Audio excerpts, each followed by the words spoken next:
Audioguide ou d'un smartphone, découvrez l'histoire de 12 villages du Ségala grâce au projet baptisé Les Oreilles en balade. Dans vos oreilles, durant la balade justement, les voix des habitants, anciens ou enfants, vous racontent la vie d'autrefois.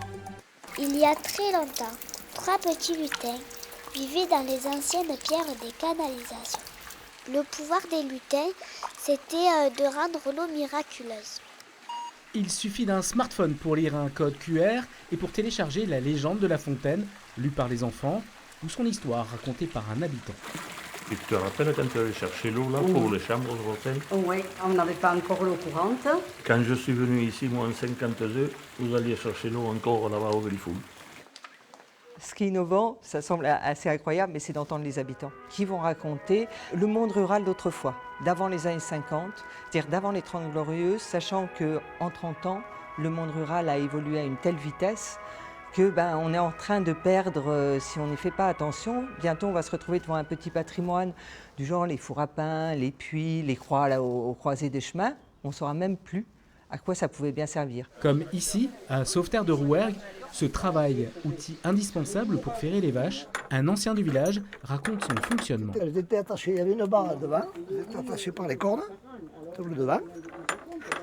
Quand les tracteurs sont arrivés, il y avait moins de vaches à ferrer. Les gens, ils ne se servaient plus de bœufs et de vaches, quoi. Ouais. Un passé révolu, mais toujours vivace dans la mémoire de ceux qui l'ont vécu enfant. Ça me fait plaisir parce que ça me fait remonter dans mon esprit d'enfance où Sauveterre était mon terrain de jeu. Les enfants étaient partout, ils étaient au travail, ils étaient devant la boucherie.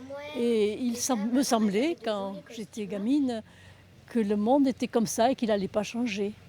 Et pourtant, le monde change. On allait au puits les plus près, on venait ici.